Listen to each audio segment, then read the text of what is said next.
Assalamualaikum warahmatullahi wabarakatuh. Perkenalkan, nama saya Muhammad Kanzul Fahmi Nurmasum dengan nomor induk mahasiswa 222010082, jurusan Pendidikan Agama Islam, Fakultas Tarbiyah, Institut Agama Islam Negeri Kediri. Pada kesempatan pagi hari ini, kami akan mengulas kembali materi tentang pendidikan agama Islam dengan tema menghindari perkelahian pelajar, minuman keras, dan juga narkoba. Oke, langsung menuju ke materi. Materi yang pertama yakni tentang perkelahian pelajar,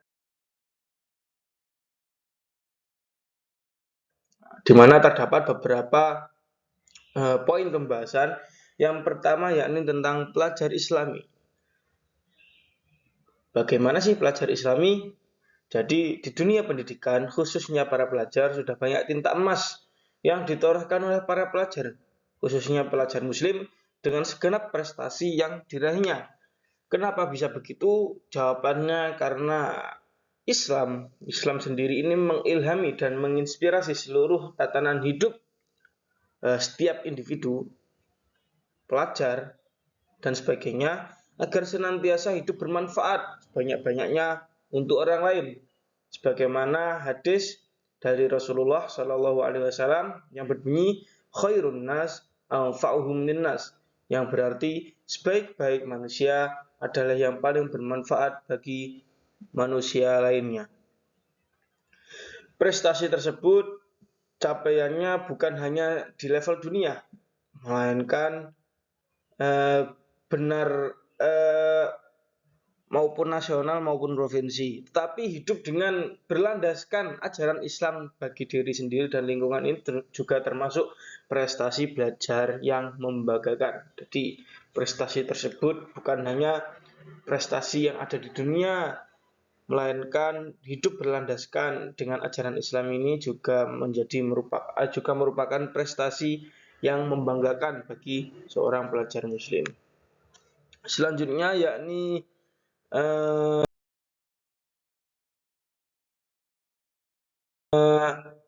poin kedua mengenai perkelahian pelajar. Sebelumnya ada sebuah teori yang dari Profesor Dr. Sarlito W. Sarwono yang menyebutkan bahwasannya kenakalan pelajar atau remaja ini merupakan suatu tindakan oleh seseorang yang belum dewasa yang sengaja melanggar hukum, di mana anak-anak tersebut mengetahui perbuatannya sendiri dan perbuatan tersebut juga diketahui oleh petugas hukum dan bisa dikenai hukum. Kemudian pengertian mengenai perkelahian sendiri ialah suatu bentuk tindakan kekerasan atau agresi yang dilakukan oleh suatu kelompok pelajar dengan kelompok pelajar lainnya dengan berusaha untuk menyingkirkan pihak lawan dengan menghancurkan atau membuat pihak mereka tidak berdaya. Adapun tawuran sendiri ialah perkelahian yang melibatkan banyak pelajar. Perkelahian ini melibatkan banyak pelajar atau perkelahian yang dilakukan oleh sekelompok orang, yang mana perkelahian tersebut dilakukan oleh seseorang yang sedang berstatus sebagai pengajar. Poin selanjutnya yakni mengenai macam-macam kenakalan pelajar. Ya, ini menurut para ahli ini dibagi menjadi dua. Yang pertama yakni delinkuensi situasional, di mana perkelahian ini terjadi karena adanya situasi yang mengharuskan mereka untuk berkelahi. Nah, dipicu adanya kebutuhan untuk memecahkan masalah. Kemudian ada juga delinkuensi sistematik, yaitu para pelajar yang terlibat dalam perkelahian ini berada dalam suatu organisasi. organisasi ataupun kayak semisal geng ya, di mana geng tersebut memiliki aturan dan kebiasaan tertentu yang harus diikuti oleh anggotanya. Ada syarat-syaratnya biasanya yang harus diikuti. Ya, seperti halnya berkelahi atau melukai maupun mencuri dan yang lain-lainnya. Selanjutnya ya, poin selanjutnya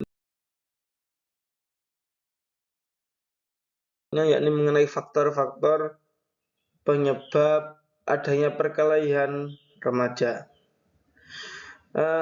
Setidaknya menurut Pak Ahli terdapat 6 faktor ya. Di sini disebutkan terdapat 6 faktor. Yang pertama yakni rational choice. Rational choice ini perkelahian pelajar ini disebabkan oleh faktor individu, motivasi atau kemauannya sendiri ya. Kayak di Indonesia ini misalnya banyak yang di Indonesia ini misalnya terdapat anak nakal.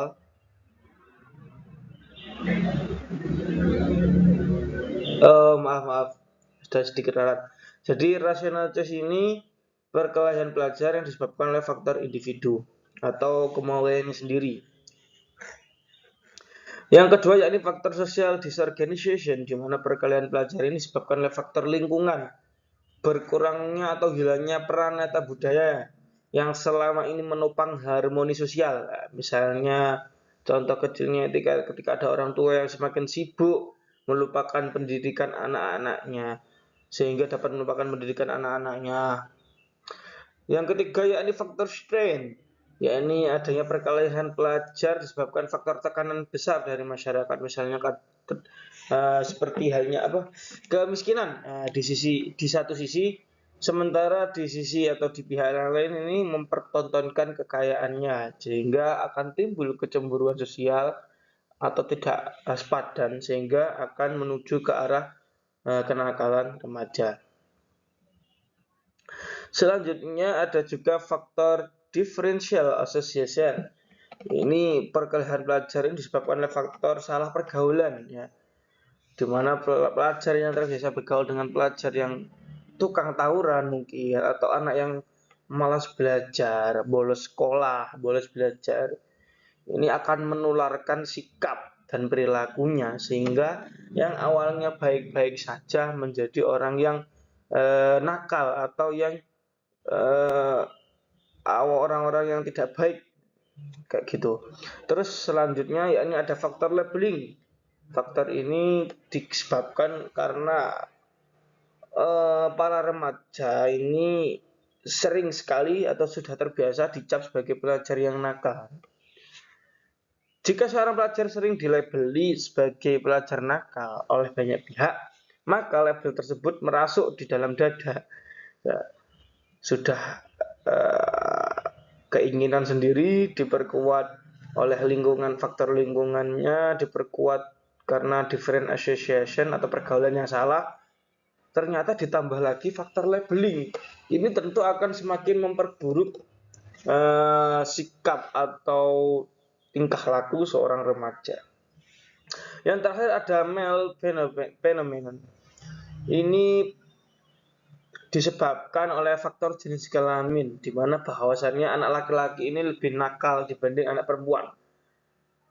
Nah, alasan tersebut ini dapat membuat atau menjadikan mereka sebuah keinginan sehingga mereka beranggapan bahwasannya wajar jika anak laki-laki itu nakal. Padahal bukan begitu. Selanjutnya yakni ikhtiar. Poin selanjutnya ini mengenai ikhtiar mencegah perilaku menyimpang.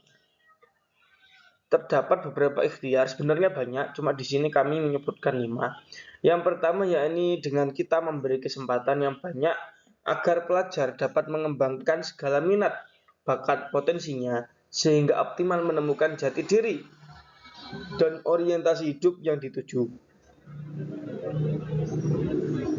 Ya, jadi kita sebagai orang tua ataupun kita sebagai tenaga pendidik, tentunya kita harus senantiasa memberikan kesempatan kepada para pelajar untuk mengembangkan segala minat, bakat, dan potensinya. Sehingga ketika pelajar tersebut sudah sangat sibuk dengan pengembangan bakat dan potensinya, mereka akan dapat merupakan pergaulan yang salah, kayak gitu. Mungkin bisa membantu mencegah perilaku menyimpang. Selanjutnya yakni mewujudkan kehidupan keluarga yang harmonis. Nah, tentu bahasannya perlu diketahui, keluarga ini merupakan madrasatul aula atau sekolah yang pertama, di mana orang tua ini harus senantiasa memberikan perhatian kepada para anak, para pelajar, dan harus senantiasa mendidik.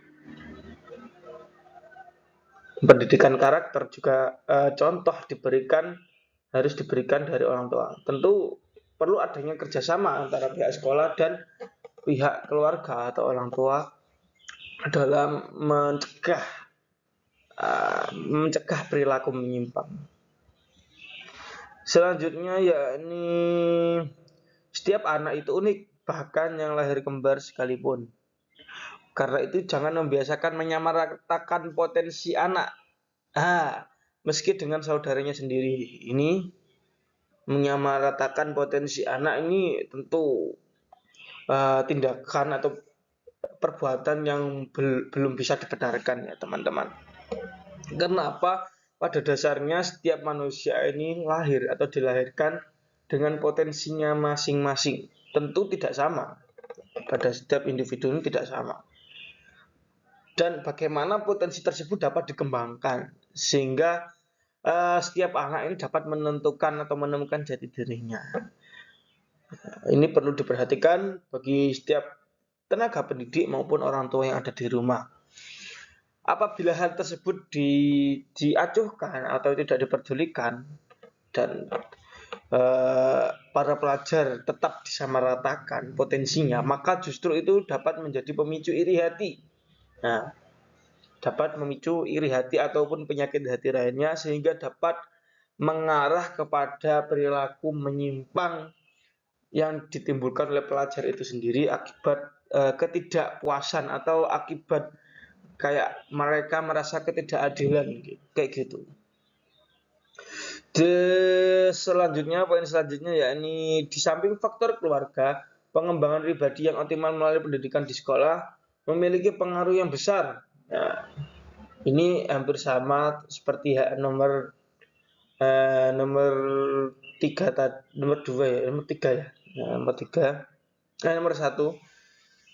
bahwasannya perlu adanya pengembangan pribadi yang optimal di sekolahan. Jadi sekolah ini selain sebagai tempat menuntut ilmu, juga sekolah harus dapat untuk mengembangkan potensi yang dimiliki anak, baik minat maupun bakat atau pengembangan pribadi mungkin ya.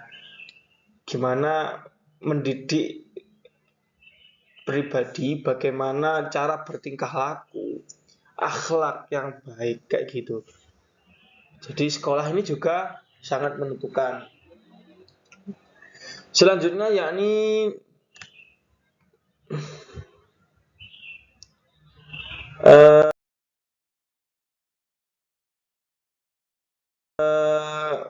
mengenai poin selanjutnya ini mengenai penanganan pelajar yang menyimpang. Nah, ini menurut para ahli ini setidaknya ada 5 penanganan. Yang pertama yakni kepercayaan.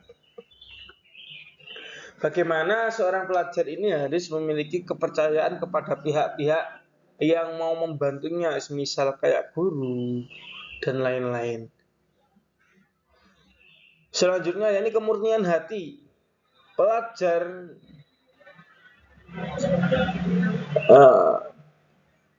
Pelajar ini sudah percaya bahwa penanganan ini tidak bersyarat.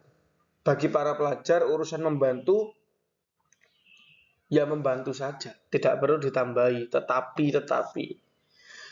Sebab itu pelajar ini mempunyai atau mempercayai temannya sendiri jika menghadapi problema. Meski terkadang nasihatnya tidak utuh dan solusinya bersifat parsial atau sepotong-potong.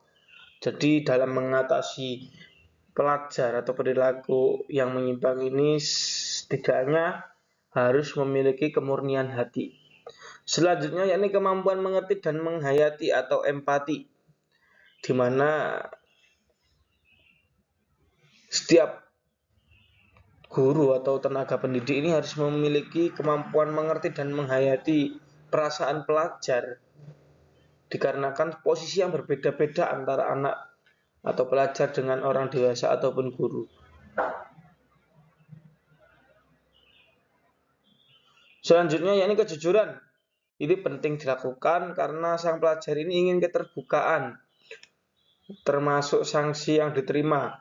Meskipun tidak menyenangkan, katakan yang sebenarnya.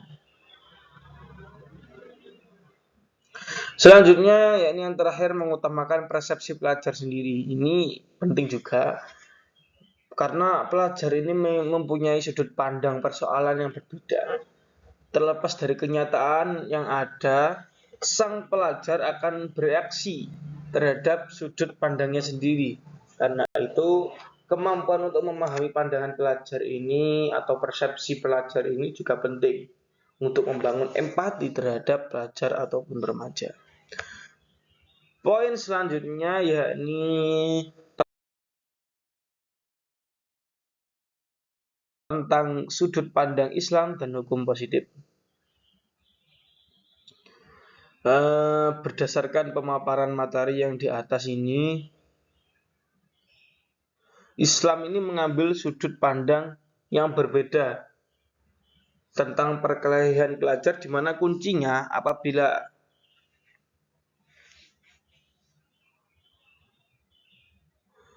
seorang tersebut, pelajar tersebut ada pada posisi balik, maka semua perbuatannya ini baik atau buruknya menjadi tanggung jawabnya.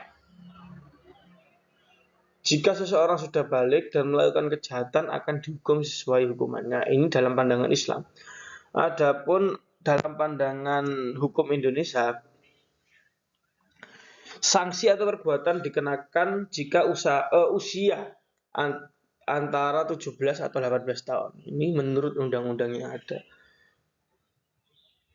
Jadi sejak dini Islam ini mengarahkan orang tua agar membimbing dan mendidik putra-putrinya sejak kecil tentang al-ahkamul al-khamsah atau 5 hukum, meliputi wajib, sunnah, mubah, makruh, dan haram.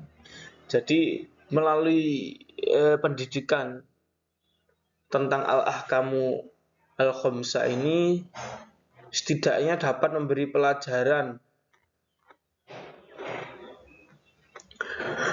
kepada pelajar mana perbuatan yang baik, mana perbuatan yang tidak boleh, yang haram.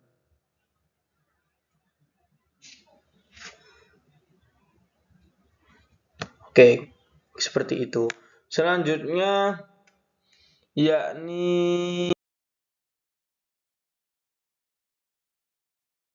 materi tentang menghindari minuman keras. Ini materi yang kedua yakni materi tentang menghindari minuman keras. Ada sedikit kisah menarik dari kisah-kisah terdahulu. Ini ya.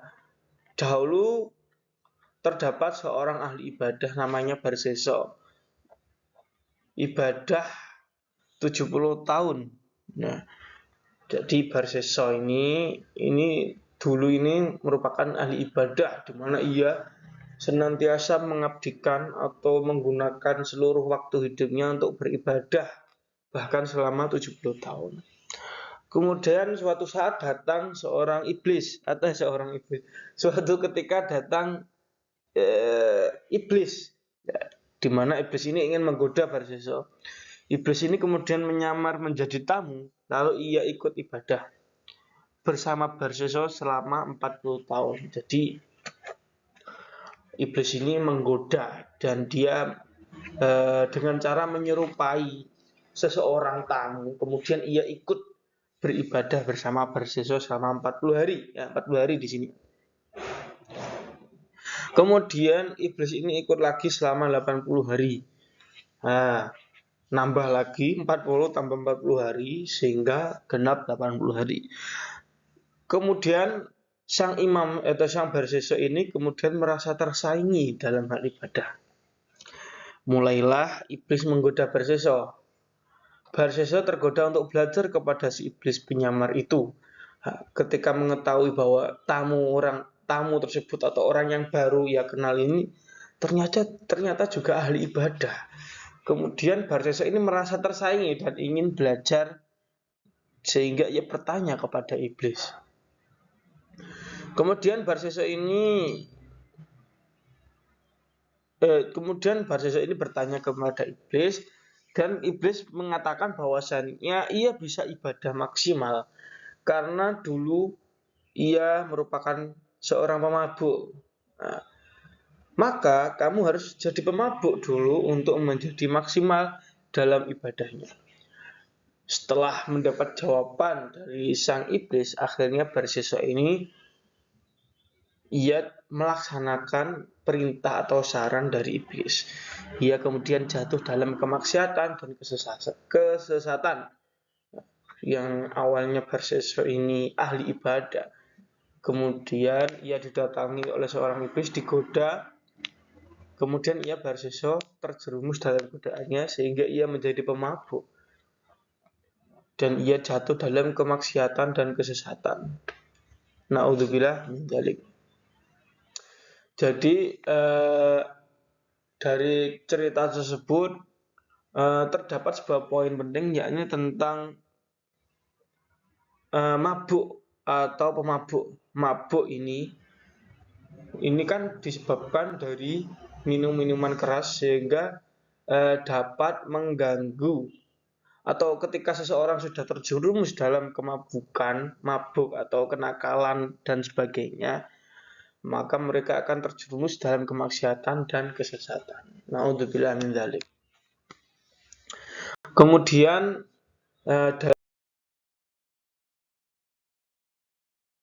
dalam materi minuman keras ini ada beberapa poin. Yang pertama tentang pengertian. Pengertian minuman keras atau khamr adalah jenis minuman dan makanan yang dapat memabukkan dan menghilangkan kesadaran seseorang, atau segala apapun yang memabukkan atau merusak akal sehat. Jadi ketika ada sebuah minuman atau makanan yang dapat menghilangkan kesadaran seseorang, ketika sudah meminumnya ini akal pun seseorang tersebut tidak sadar dan menghilangkan akal, merusak akal. Dalam jangka panjang ini dapat merusak kesehatan, merusak akal.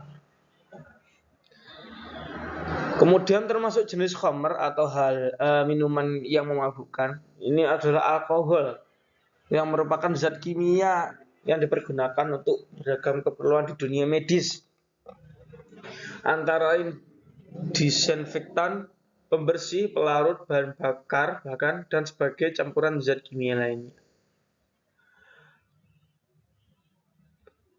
Dan ada juga jenis-jenis obat psikotropika dan juga narkotika. Meski tidak mengandung alkohol, hal tersebut tetap dikatakan haram sebab dampak negatifnya sangat buruk sekali bagi akal pikiran, kesehatan, dan juga bagi kepribadian manusia.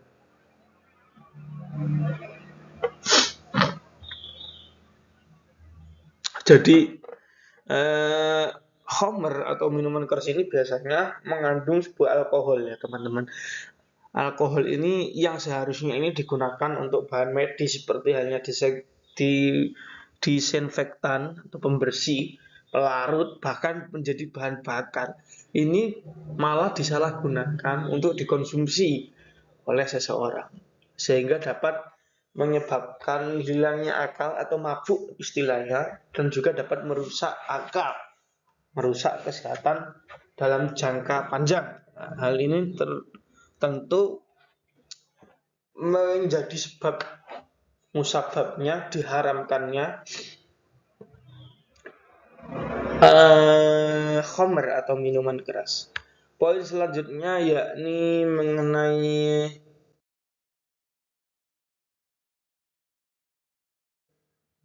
telaah Quran surat Al-Maidah ayat 90 sampai 91 ya. A'udzu billahi minasyaitonir rajim. Bismillahirrahmanirrahim.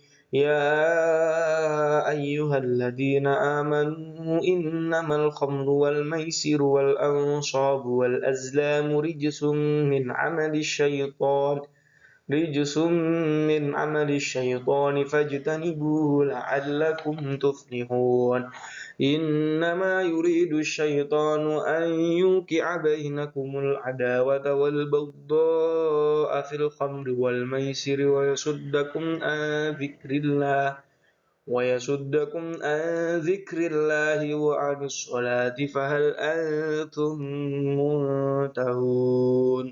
Yang artinya, wahai orang-orang yang beriman, sesungguhnya minuman keras, berjudi, dan mengundi nasib dengan anak panah adalah perbuatan keji dan termasuk perbuatan setan. Maka jauhilah perbuatan-perbuatan itu agar kamu beruntung.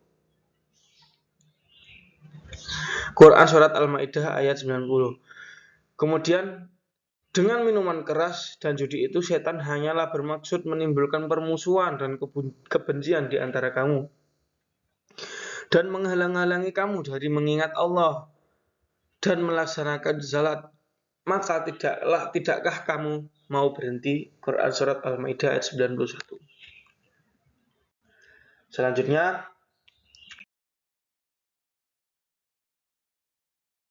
yakni asbabun nuzul dari surat tersebut atau ayat tersebut, yakni diriwayatkan dari Abu Hurairah radhiyallahu an, saat Rasulullah SAW datang di Madinah, masih banyak yang meminum khamr atau meminum minuman keras dan makan dari hasil judi.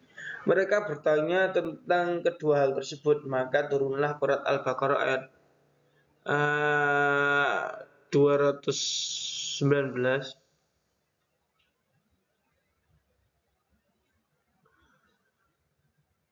Dipahami oleh sebagian mereka bahwa itu hanya dosa besar, bukan haram.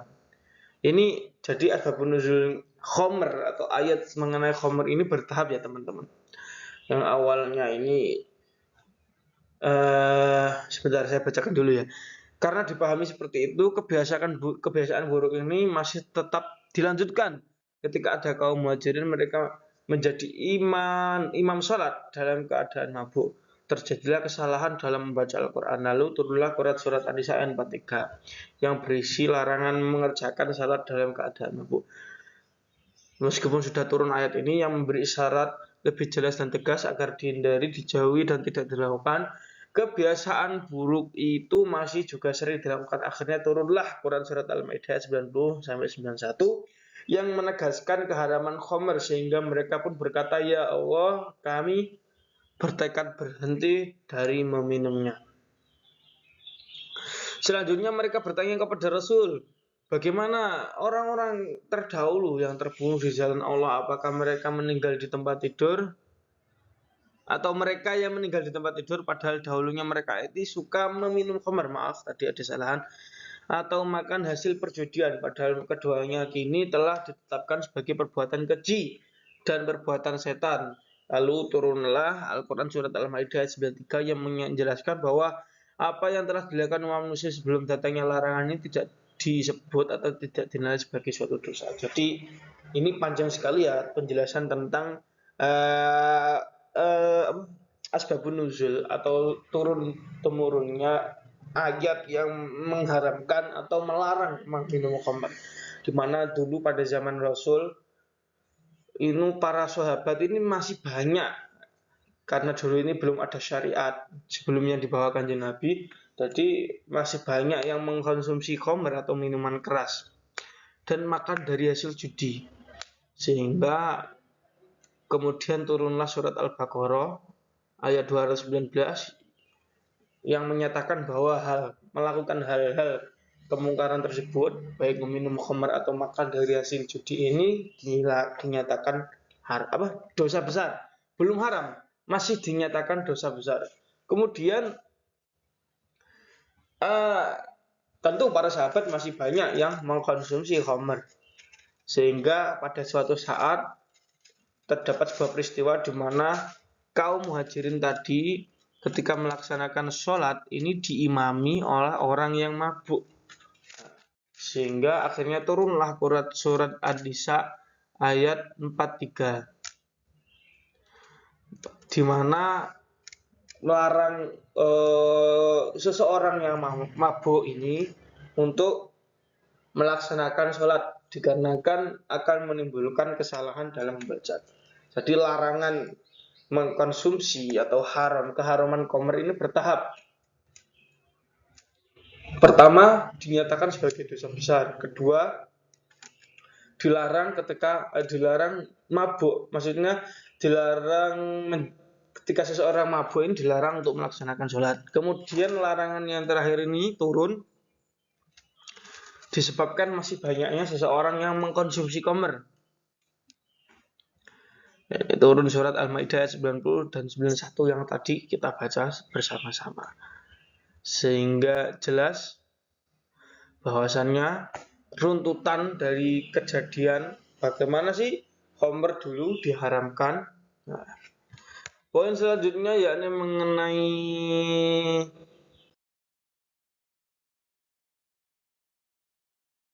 isi kandungan. Ya. Jadi dari kedua ayat tersebut merupakan ayat yang membicarakan tentang keharaman khamr dan judi. Nah, jelas tadi kan. Kemudian ayat terakhir ini membicarakan tentang Allah Subhanahu wa taala tidak serta-merta mengharapkan sesuatu tetapi terlebih dahulu mengajak pola pikir. Tadi kan sudah dijelaskan pada asbabun nuzul ketika dosa besar. Kemudian ketika melakukan sholat dalam keadaan mabuk ini akan merusak bacaan dan juga tidak sadar, bahkan menjauhkan diri dari mendekatkan Allah. Tentu saja ini mengajak bagaimana manusia untuk berpikir bahwasannya kenapa khamr ini diharamkan. Tentu karena banyak sebab akibat dari mengkonsumsi khamr itu sendiri. Apalagi akibat dalam jangka panjang ini dapat merusak kesehatan bagi manusia. Selanjutnya yakni agar menjauhi khamr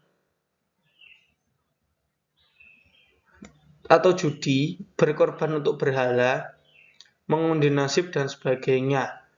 Karena ini tradisi jahiliyah, masa jahiliyah yang dulu dan tradisi yang sia-sia atau tidak berguna. Selanjutnya larangan perbuatan yang berurutan. Ini sudah tadi dijelaskan. Selanjutnya yakni sistem Islam memberi solusi dari perilaku buruk tersebut yang berasaskan akidah. Selanjutnya di bidang syariah, ibadah, lalu akhlak. Kemudian ayat ini juga mengingatkan tentang peran aksi atau rasio dari hati yang sangat penting. Poin selanjutnya yakni mengenai sikap terhadap khamr. Sikap kita sebagai seorang muslim ini terhadap khamr yakni yang pertama, tidak coba-coba memakai atau meminum khamr karena bahaya dan mudaratnya yang sangat besar baik bagi diri sendiri, keluarga, masyarakat dan bangsa bahkan juga negara. Khamr yang kedua, khamr atau judi ini atau berkorban untuk berhala atau mengundi nasib ini, semua ini adalah perbuatan rijis atau perbuatan yang sangat tercela, buruk, keji, kotor, bahkan bisa bermakna najis dan juga tidak dibenarkan dalam agama Islam. Selanjutnya yang ketiga yakni mengedepankan pola hidup bersih, lahir batin, menjauhi sikap dan perilaku yang menjadikan kehidupan rugi secara cepat dan drastis, serta tetap menjaga akal agar tetap sehat. Jadi kita terbiasa untuk mengedepankan pola hidup yang bersih dengan senantiasa berpedoman pada syariat Islam. Kemudian yang terakhir, bagi pihak yang berperan dalam pembinaan umat, pentingnya melakukan pertahapan mulai dari ringan Ini maksudnya ini memberikan sosialisasi tentang buruknya meminum khamr. Ini penting, pendidikan seperti ini penting, baik dilakukan di sekolah maupun di dalam lingkungan keluarga. Jadi orang tua maupun tenaga pendidik maupun guru ini senantiasa memberikan arahan kenapa hal tersebut tidak diperbolehkan. Boleh nanti diterapkan kepada peserta didik. Untuk selanjutnya yakni materi yang terakhir yakni mengenai bahaya narkoba. Narkoba ini tidak jauh beda dengan khamr, merupakan sesuatu yang memabukkan atau dapat menghilangkan akal dan juga dapat merusak kesehatan dalam jangka panjang. Jadi istilah narkoba di dalam Al-Quran ini memang tidak ditemukan. Meskipun begitu tidak berarti Islam tidak menjelaskannya. Jadi ketika tidak ditemukan bukan berarti tidak dijelaskan. Karena istilah ini harus didekati melalui qiyas, yakni suatu masalah yang belum ada nasnya, kemudian dicarikan padanan dengan masalah yang sudah ada nasnya. Maka disebabkan persamaan ilat atau sebab landasan atau motivasi hukum. Dalam hal narkoba ini disamakan dengan khamr. Jadi sama-sama haram disamakan dengan khamr atau minuman keras. Seperti halnya hadis dari Ibnu Umar bahwasannya Rasul berkata, an Ibni Umar qala Rasulullah sallallahu alaihi wasallam kullu mumkirin khamrun wa kullu muskirin haramun. Jadi setiap yang memabukkan ini adalah khamr dan setiap yang memabukkan adalah diharamkan. Narkoba ini juga diharamkan. Kenapa bisa begitu? Karena dapat menghilangkan akal atau memabukkan dan juga merusak kesehatan akal dan kesehatan lainnya dalam jangka panjang. Ini sama, walaupun berbeda namun sama, disebabkan kesamaan antara sebab dan juga akibatnya. Maka narkoba ini juga hal yang tidak diperbolehkan atau diharamkan dalam agama Islam dan bahkan di Indonesia pun tidak diperbolehkan. Narkoba ini tidak diperbolehkan. Ada undang-undang yang mengatur dan bahkan terdapat organisasi polisi yang khusus dibentuk untuk menangani narkoba, yakni Badan Narkotika Nasional atau bisa disingkat BNN. Kemudian ada beberapa poin. Yang pertama tentang pengertian. Narkoba ini merupakan singkatan dari narkoba, ini kotoprika atau psikotropika, dan ini bahan-bahan aktif, misalnya alkohol dan sebagainya. Narkotika. Yang pertama narkotika ya.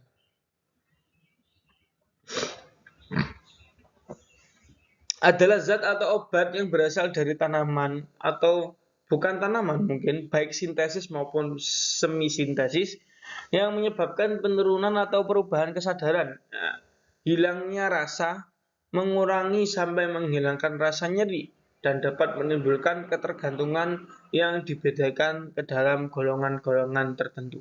Jadi narkotika ini obat-obatan yang berasal dari tanaman atau bukan tanaman yang dapat menghilangkan kesadaran, seperti halnya mabuk tadi ya. Terus ini dapat menimbulkan ketergantungan juga. Jadi ketika seseorang sudah mengkonsumsinya, ini akan menjadi ketagihan gitu. Dan pada nanti akan dijelaskan kembali tentang efeknya. Kemudian ada psikotropika adalah zat atau obat baik alamiah maupun sintesis, bukan narkotika, yang berkhasiat psikoaktif melalui pengaruh selektif pada susunan saraf yang menyebabkan perubahan khas aktivitas mental dan perilaku. Selanjutnya zat aktif adalah obat serta bahan-bahan aktif yang apabila dikonsumsi ini dapat menyebabkan kerja biologi serta menimbulkan ketergantungan. Oke, poin selanjutnya yakni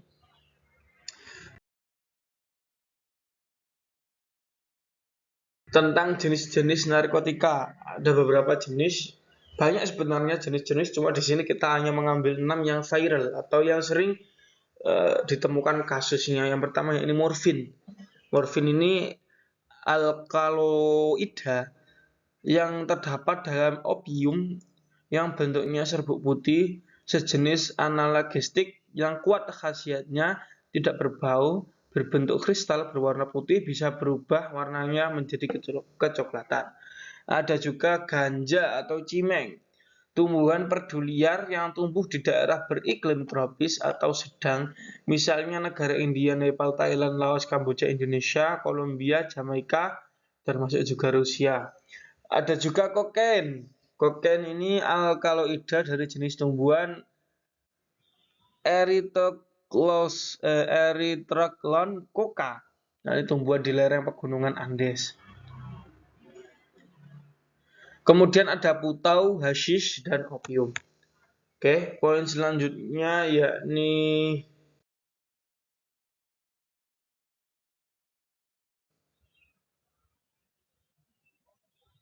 jenis psikotropika. Nah, ini ada beberapa jenis, yakni yang pertama stimulan saraf pusat seperti kokain, kafein, nikotin, dan juga ketin. Ada juga syabu atau nama lainnya amfetamin. Ada juga obat tidur atau obat penenang seperti nipamegadon dan lain-lain. Ada juga ice, ada juga inhalansia. Poin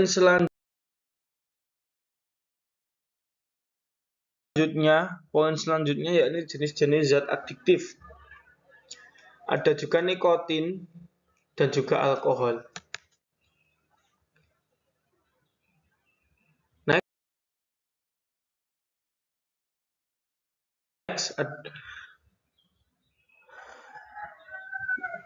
Penyalahgunaan narkoba, menghindari bagaimana penyalahgunaan. Poin selanjutnya ini membahas tentang penyalahgunaan narkoba.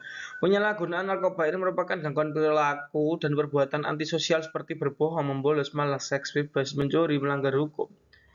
Dapat berupa seperti perbuatan tersebut.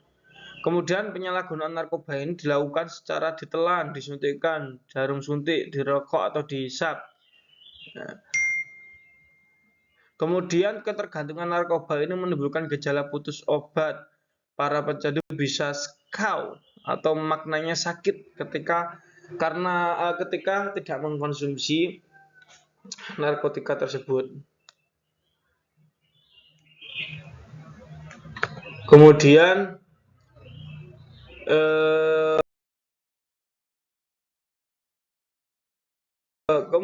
materi selanjutnya yakni atau poin selanjutnya dampak penyalahgunaan narkoba.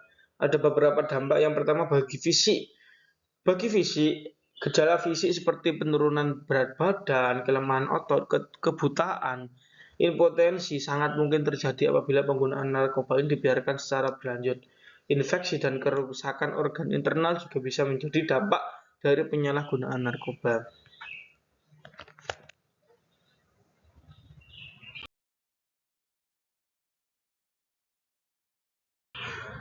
Kemudian pencegahan narkoba. Pencegahan narkoba yakni dengan cara kita mencintai dan mensyukuri hidup yang merupakan anugerah Allah.